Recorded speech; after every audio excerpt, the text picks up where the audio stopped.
forward.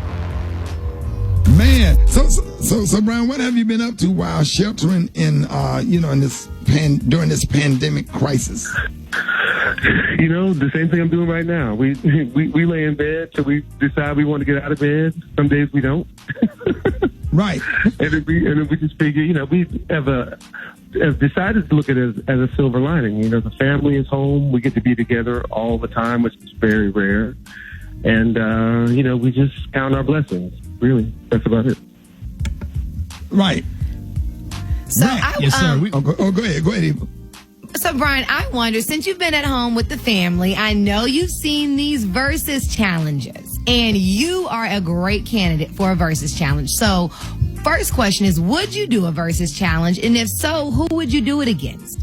Yeah, of course. I've said this because people keep hitting me on social media saying to do it, and I would love to do it. I don't know who I would do it against. I guess folks would have to ask who they would want to do it against, who would want to do it against Joe? me. I guess Joe would be great.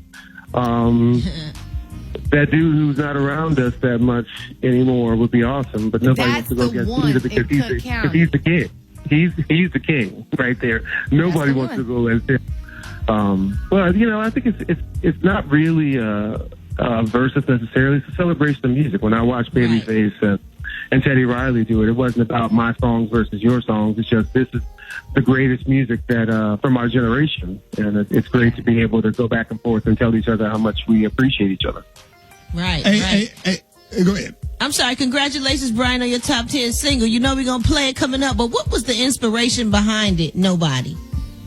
Every song that I've written since I met my wife has been about her and about our love. So for the last, and the crazy thing is that every song I wrote before that wasn't about anything because I'd never liked anybody and nobody had ever done anything for me. Those were just, songs from the top of my head. So I was watching my wife blow drying her hair one morning where I'm sitting right now with my guitar, and the song just wrote itself just looking at her. She is my endless source of inspiration. Okay. Man, what kind of love is that when you can sit up there and write a song by sitting up there watching your wife blow drying her hair?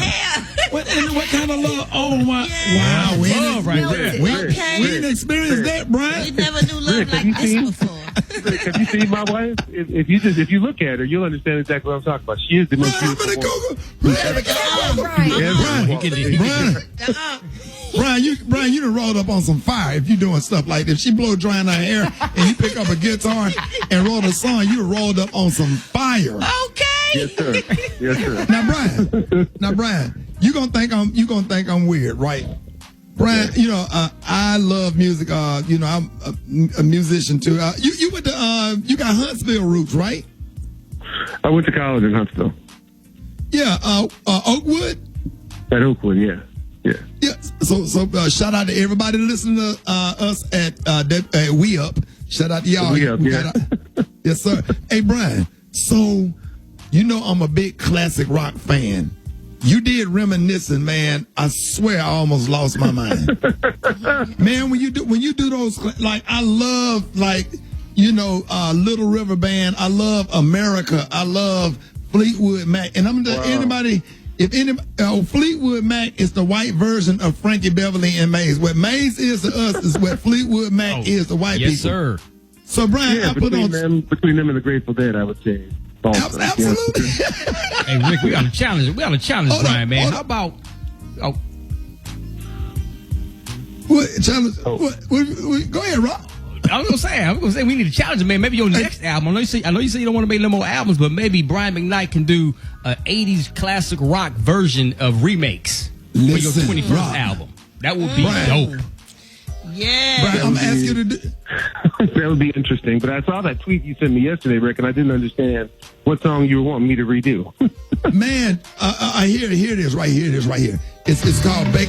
Another year and then you'll be happy. Oh, yeah.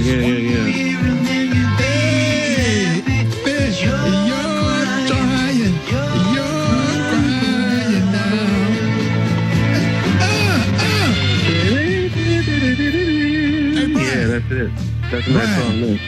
Brian, listen, that is my all-time personal favorite song. That's one song I listen to every day. I listen to Jerry Rafferty, Baker Street. That's my favorite song.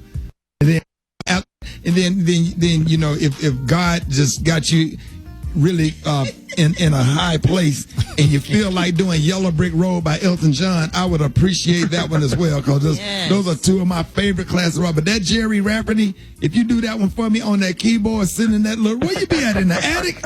You be up in the attic, Brian? No, that's a bedroom upstairs in my house. It's my home studio. Yeah. It's close to the attic, but it's not quite the attic. Man, I absolutely love you, man. But when you did that reminiscing, man, that hurry, don't be late.